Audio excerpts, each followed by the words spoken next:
Hello दोस्तों, स्वागत है आप सभी का मेरे चैनल में। और दिवाली का ब्लॉग डालने में मैं बहुत लेट हो गई हूँ, तो आज डाल रही हूँ। तो ये देखिए हमारे दीपावली पर साज सजावट कैसे की गई है।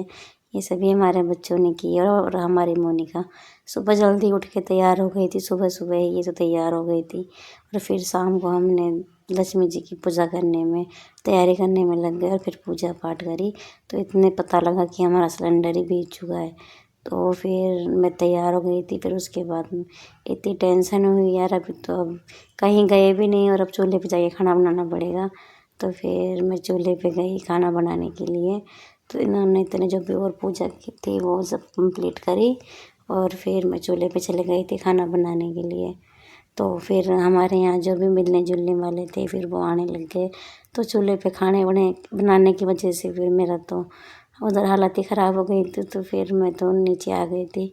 फिर कुछ मेरे सासू माँ ने हेल्प करी और फिर दूसरे दिन गोवर्धन जी वाले दिन हमारे श्राद्ध निकालते हैं। तो सुबह सुबह उठकर चूल्हे पे जाके बनाने लग गए हम खीर पूड़ी, क्योंकि हमारी ननदे सब उनका परिवार आने वाला था। तो सुबह सुबह जल्दी उठ के ही लग गई थी मैं पूड़ी खीर और सब्ज़ी बनाने। तो इसमें फिर हमारा सिलेंडर उस दिन आ ही गया था शाम तक।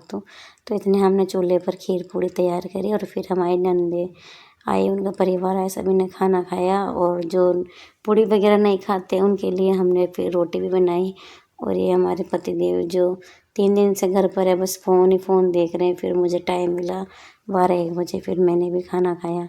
तो इन्होंने भी आज मेरी बहुत हेल्प की थी। इन्होंने सब्ज़ी इन्होंने ही बनाई थी आज। और फिर शाम के टाइम फिर तैयार होके फिर हमारे गोवर्धन जी पूजने लग गए। तो ये देखिए हमारी मोनिका भी रेडी हो गई है और फिर सभी ने मिलके गोवर्धन जी की परिक्रमा करी और पूजा करी और फिर सभी ने अच्छे अच्छे फ़ोटो खिंचाए। ये देखिए सभी आप।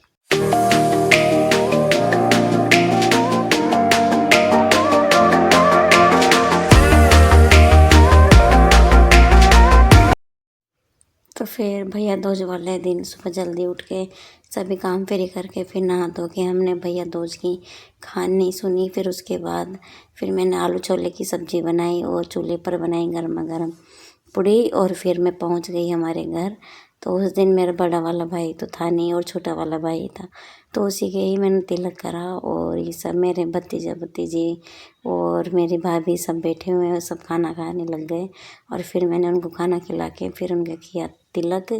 और सभी परिवार में सब खुश थे कि कितने दिनों बाद इधर मिलने के लिए आई है। तो इसी बार त्योहारों की वजह से ही सभी बेटियां अपने अपने पेट जा पाती हैं, नहीं ऐसा तो ज़िंदगी में कभी टाइम मिलता ही नहीं है। और हाँ, आपको मेरा ब्लॉग अच्छा लगे तो प्लीज़ लाइक शेयर सब्सक्राइब ज़रूर कर दीजिएगा।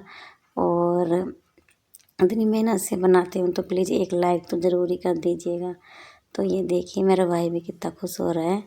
तो फिर ऐसे हमारा 5 दिन का त्यौहार हँसी खुशी से बीता। और फिर 3-4 दिन बाद फिर वापस मैं मेरे घर आ गई थी। तो मिलते हैं अगले ब्लॉग